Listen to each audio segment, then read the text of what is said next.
Cette nouvelle phase de la guerre, de la solidarité dans laquelle nous engageons, il est important de se structurer autour des grosses organisations. Donc surtout, économisez-vous, c'est-à-dire pensez long terme. On n'a pas besoin de volontaires qui sont épuisés dans une semaine, on n'a pas besoin de donateurs qui n'ont plus rien à donner dans 3 jours, on a besoin de gens qui soient disponibles pour les 6 prochains mois. On va commencer ce matin avec, bien sûr, le PDG d'une banque d'affaires, mais il est surtout fondateur de l'ONG humanitaire israélienne La Tête. Vous le connaissez sûrement si vous regardez Studio Qualita. Il s'appelle Gilles Darmon et il est avec nous ce matin. Gilles, bonjour. Bonjour. Alors Gilles, j'imagine que vous êtes extrêmement mobilisé, qu'il y a beaucoup de défis à relever en ce moment en Israël. Bien évidemment, mais avant de répondre à vos questions, je voulais avoir une pensée pour nos soldats qui sont tombés hier et de dire que on mène en fait deux batailles simultanées, une bataille sur le champ de bataille bien évidemment et notre guerre en face du Hamas, mais aussi une bataille à l'intérieur du pays pour montrer à nos ennemis que quoi qu'ils fassent, quoi qu'ils essaient, nous vivons une vie la plus normale possible, que le peuple d'Israël fait face tous ensemble à cette menace et que ce soit, si je prends la terminologie de l'armée, Picouda Oref ou Picouda Darom, le front du sud ou le front de l'intérieur, nous formons un seul bloc, une seule armée, un seul peuple en face de cette menace existentielle que nous devons affronter. Donc quelque part, ce dont on parle aujourd'hui, cette résilience, cette force d'action de la société civile, ça fait partie du conflit. C'était aussi une partie de la bataille pour montrer que notre morale, notre unité, notre solidarité, eh bien, elle est inarrêtable. Alors inarrêtable, on peut dire que c'est tout à fait juste et dans toutes les couches de la population, que ce soit des initiatives privées, civiles ou des initiatives comme les vôtres on va dire de groupes plus organisés, plus importants. Est-ce que vous pouvez nous expliquer ce que vous avez mis en place ces derniers temps avec La Tête ? Disons que il y a au sein de l'organisation La Tête une espèce d'ADN de gestion de crise. Nous étions déjà opérationnels lors de la deuxième crise la deuxième guerre du Liban, crise sociale importante à l'époque dans les villes frontalières de la région du nord du pays. Nous étions extrêmement présents au moment de la crise du Covid en Israël, où on a été l'organisation qui a mené la plus large coalition d'organisations civiles israéliennes. Et là, une fois de plus, on se trouve impliqué de façon extrêmement importante dans cette nouvelle crise, sans doute la plus grande crise que l'État d'Israël ait connue. Et juste pour partager avec vous que dès les premières heures, dès samedi, en fin de journée, nous sommes entrés en mode opérationnel quand nous avons compris l'ampleur de l'événement auquel nous devions faire face. Et dès samedi soir, en fait, on s'est adressé aux populations les plus fragiles de notre pays, c'est-à-dire en ce qui concerne l'organisation La Tête, les rescapés de la Shoah dont nous avons la responsabilité. Et dès samedi soir, on a mis en place un call center qui, de façon systématique, a appelé les 1450 rescapés de la Shoah dont nous avions la responsabilité. Et en l'espace de 24 à 36 heures, ce qui est un exploit, on a réussi à joindre tout le monde pour avoir, dès les premières heures de la guerre, une image claire des besoins sur le terrain, de qui était en danger, qui ne l'était pas, qui avait besoin d'assistance, de quel type d'assistance, une assistance morale, une assistance en denrées de première nécessité ou autre. Et ça, c'est la force des organisations structurées quand elles font face à une crise, qu'elles ont l'habitude de cette gestion de crise, et bien d'être capables d'identifier au plus précis, au plus vite les besoins sur le terrain. Et je crois que ces premières heures de la guerre sont un peu à l'image de ce que nous avons mis en place aujourd'hui avec l'organisation La Tête, qui est de dire nous avons aujourd'hui 3 cercles d'activité ou 3 cercles qui nécessitent notre attention.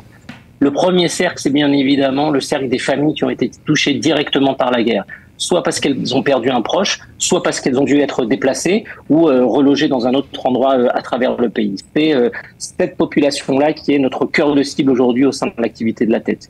Une fois qu'on a dépassé ce premier cercle, eh bien le deuxième cercle, c'est d'apporter de l'aide aux personnes qui sont en situation de fragilité. Et c'est là notamment que nous avons les rescapés de la Shoah à travers le pays, mais aussi les personnes âgées ou les personnes en situation de difficulté économique importante. Le troisième cercle, c'est bien sûr nos soldats, nos réservistes qui ont quitté la maison en toute urgence dès dimanche et qui se sont retrouvés dans des zones de mobilisation un peu démunies. Et là aussi, nous sommes intervenus pour répondre là où on avait besoin de nous. essentiellement sur des questions de denrées de première nécessité. Qu'est-ce que c'est les denrées de première nécessité? C'est d'abord à manger, distribution de colis alimentaires là où c'était nécessaire, mais aussi de produits d'hygiène. Les soldats, les personnes âgées, les familles coincées à la maison ont besoin de continuer à vivre une vie normale, donc également un colis de denrées alimentaires, mais aussi d'autres colis comme l'hiver qui s'approche. Même si on le sent pas aujourd'hui, il faut être prêt à l'affronter parce que dans 3 semaines, c'est la réalité auquel on aura à faire face. Et également des colis avec du matériel scolaire pour les enfants déplacés. C'est une opération qu'on vient de lancer. Donc, on essaye d'être présent sur tous les fronts. On a au jour d'aujourd'hui distribué à peu près 35 000 colis d'aide d'urgence à travers le pays. Il doit y avoir à peu près 12 000 familles qui ont été touchées par notre soutien. Et si je compte le nombre d'articles qu'on a distribués, on a dû dépasser la barre des millions d'articles distribués dans tout le pays. Alors justement, certains ont expliqué que évidemment cette aide apportée aux soldats au début de la guerre, c'était pour permettre à l'armée de s'organiser. La question est la suivante: est-ce qu'aujourd'hui, à l'heure actuelle, après ces jours de guerre qui s'accumulent, est-ce que l'armée est prête et est-ce que le soutien des organisations, des associations et de la population civile doit, d'après vous, se focaliser sur les soldats ou doit plutôt penser à l'avenir, au futur et à tous ceux, comme vous le dites, qui ont été déplacés, qui n'ont plus de travail? Enfin, ça va commencer à être un peu compliqué peut-être pour les Israéliens qui ne sont pas sur le front.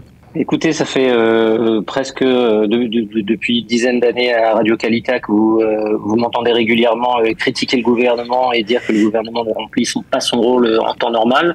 Et là, je voudrais justement partager avec vous un bémol.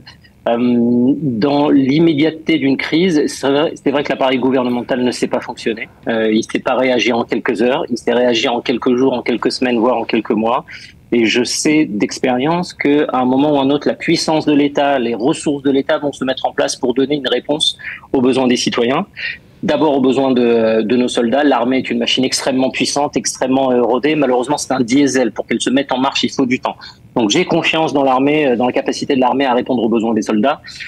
Sur le front intérieur, encore une fois, je crois que là, ça prendra un peu plus de temps au gouvernement de se mettre en place. Et c'est là où doit intervenir la société civile. Donc pour répondre à votre question, je pense qu'il est aujourd'hui capital de se concentrer, nous citoyens, nous initiatives civiles, sur les besoins intérieurs, sur ces fameuses familles déplacées. On parle, selon les chiffres de l'armée, de entre 400 et 500 000 personnes qui ont été déplacées. On parle de plus d'une soixantaine de localités qui auraient été auxquelles l'armée aurait demandé d'évacuer. Donc c'est une masse importante de population qu'il va falloir assister au plus vite. Et finalement, je crois que notre défi, c'est de faire en sorte d'installer, malheureusement, je dirais, une normalité la plus étendue possible pour ces populations, de façon à ce que le goût de cette guerre, le coût de cette guerre soit le moins important possible. C'est d'abord, bien sûr, en ce qui concerne les enfants. Un effort énorme est fait par les municipalités pour accueillir ces enfants dans leur système éducatif, mais ça ne suffit pas. Il faut que la société civile se mobilise pour leur donner du matériel, pour leur donner un cadre d'animation dans ce qu'on appelle l'éducation informelle. Et c'est ce que la tête a décidé de faire. Nous avons lancé une opération qui devrait nous amener, je dirais, dans la semaine qui vient, à couvrir quasiment tous les besoins des enfants entre 6 et 12 ans en termes de matériel scolaire. Je parle des enfants qui ont été déplacés de leur maison ou de leur localité. Et ce qui est important, c'est et ce que j'aimerais, c'est que tout le monde ait ça en tête. Nous sommes impliqués dans un processus, dans une guerre qui va prendre extrêmement longtemps. Ce n'est pas une histoire de semaines, c'est une histoire de mois, c'est une histoire de trimestres, voire plus. C'est un effort quasiment surhumain que la société civile doit devoir fournir, que l'État d'Israël doit devoir fournir. Ça veut dire que chaque molécule d'énergie, chaque molécule de ressources financières, chaque respiration doit être utilisée de façon optimale, de façon à sortir le maximum de la valeur, de l'impact, de l'aide que nous pouvons apporter. C'est pour ça que ces milliers d'initiatives individuelles, elles sont d'une part le reflet de la force du peuple juif et de sa capacité en quelques heures de se lever et de se dresser en face de l'adversité. Mais aujourd'hui, on a besoin de se mettre ensemble de façon à optimiser toutes ces ressources-là. Et c'est à ce moment-là, à mon sens, dans cette nouvelle phase de la guerre, de la solidarité dans laquelle nous nous engageons, qu'il est important de se structurer autour des grosses organisations. Mais c'est vrai que c'est important de le préciser parce que beaucoup se lèvent seuls ou en groupe avec des amis et ils font beaucoup de choses. Ils ont quand même une force de frappe assez importante. Les gens, même à l'étranger, je parle notamment, et d'ailleurs j'en profite pour les remercier, la communauté francophone notamment s'est mobilisée d'une façon impressionnante, a amené énormément d'argent en Israël, énormément de force, etc. Mais alors, est-ce que ces initiatives individuelles vont-elles pas s'essouffler et est-ce que vous les encouragez à rejoindre des associations plus importantes, plus grosses? Certains vous disent que oui, mais quand on est dans on va dire un groupe plus important, alors on est moins efficace, on va moins vite. Qu'est-ce que vous avez envie de leur répondre? Je dirais que, encore une fois, pour les premières heures du conflit, ces initiatives individuelles, elles ont sauvé le pays. Elles étaient justifiées, efficaces, au bon endroit. Et je crois que dans le marathon qui s'offre en face de nous, il est interdit de s'essouffler. Et déjà, on commence à sentir sur le terrain l'essoufflement des initiatives individuelles, alors que ces magnifiques personnes qui se sont dressées pour répondre à tous les besoins, on va avoir besoin de longtemps. Dans 1 mois, dans 2 mois, dans 3 mois. Donc, préservons nos forces, nos ressources, nos capacités de volontariat, nos capacités de donation, parce qu'on va en avoir besoin pour les 6 prochains mois. Donc, surtout, économisez-vous, entre guillemets, c'est-à-dire pensez long terme.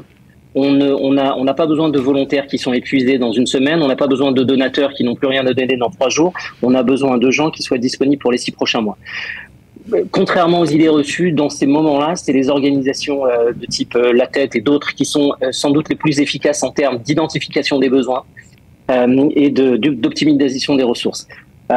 Pour la simple et bonne raison que quand vous êtes une initiative privée, en général, vous répondez à une demande qui vous a été faite. C'est-à-dire que si quelqu'un a réussi à vous trouver, alors vous allez répondre à son besoin. Et en fait, ce n'est que le haut de l'iceberg des demandes sur le terrain. Les gens qui sont capables d'exprimer une demande, qui sont capables de dire à l'aide.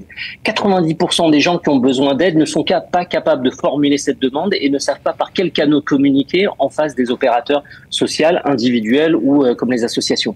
Donc la force d'une organisation comme La Tête, c'est d'être proactive, de dire je ne suis capable d'identifier pas seulement 10% des besoins qui font le plus de bruit, mais 90% des besoins qui sont complètement silencieux.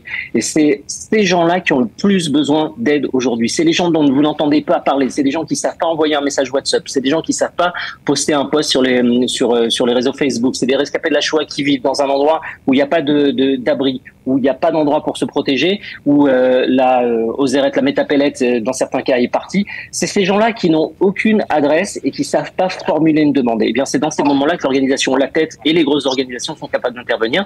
Elles sont capables d'intervenir de façon efficace aussi parce qu'on a des moyens. On a 3 entrepôts, on a une quinzaine de camions, on a 30 000 volontaires qui sont avec nous, on a des donateurs qui nous soutiennent. Il y a un partenariat fantastique qu'on a mis en place dès le début de la guerre avec le Fonds social juif unifié en France qui fait un travail extraordinaire. Et bien, c'est cette force de frappe-là qu'on utilise pour toucher pas 10% des besoins qui se sont exprimés, mais 100% des besoins à travers tout le pays, que ce soit dans le nord, que ce soit dans le sud ou que ce soit dans les hôtels où les familles déplacées se trouvent aujourd'hui. Ouais, il faut dire que ces familles, justement, on en parlera aujourd'hui, qui sont déplacées dans les hôtels, mais on leur dit que le temps va être long et qu'il faut se préparer à 8 mois, voire 1 an de vie dans des conditions complètement surnaturelles, parce qu'ils n'ont plus rien, ils n'ont plus de maison, ils n'ont plus d'habits. Ça paraît fou, quoi, mais ils n'ont plus de papier, ils n'ont plus rien. Donc voilà. C'est vraiment tout à reconstruire et c'est pas du tout évident. C'est pourquoi il va falloir continuer de se mobiliser. Alors, Gilles Darmon, vous parliez des bénévoles, des volontaires. Il y a beaucoup de demandes qui affluent de partout. Tout le monde nous contacte. Tout le monde est sollicité. Beaucoup veulent venir en Israël pour prêter main forte, mais ils ne savent pas forcément quoi faire. Comment faire pour être bénévole? Est-ce que vous, pour La Tête, vous cherchez des volontaires? Alors, on cherche bien évidemment des volontaires et des donateurs tout le temps. Ce que je vous invite à faire, c'est de vous rendre sur la page Facebook de l'organisation La Tête, en anglais ou en hébreu. Et là, vous trouverez des formulaires d'inscription sur notre base de données de volontaires. Je peux vous dire que c'est pas une base de données qui est virtuelle. On appelle tout le monde. Tout le monde est sollicité pour venir nous donner un coup de main. On a besoin chaque jour à peu près de 200 volontaires différents à travers tout le pays. Donc il y a plus de 2000 personnes qui sont passées par chez nous. C'est des volontaires le matin, c'est le soir, c'est l'après-midi, c'est à Ashkelon, à Beersheva, à Ofakim, c'est dans notre entrepôt de Beth Shemesh, ça peut être à Tel Aviv, ça peut être dans les Krayot au-dessus de Haïfa, ça peut être partout. Donc on a besoin de volontaires. On a besoin d'aide, on a besoin de gens sérieux, on a besoin de gens qui viennent pour travailler, des gens qui viennent pour se donner à fond le temps de leur volontariat, pas de gens qui viennent pour le symbole. On a dépassé le moment du symbole. On a besoin vraiment de gens hyper engagés, hyper motivés, hyper dynamiques. Mais c'est pour faire quoi? Pour emballer des denrées alimentaires? Pour téléphoner? Pour faire quoi?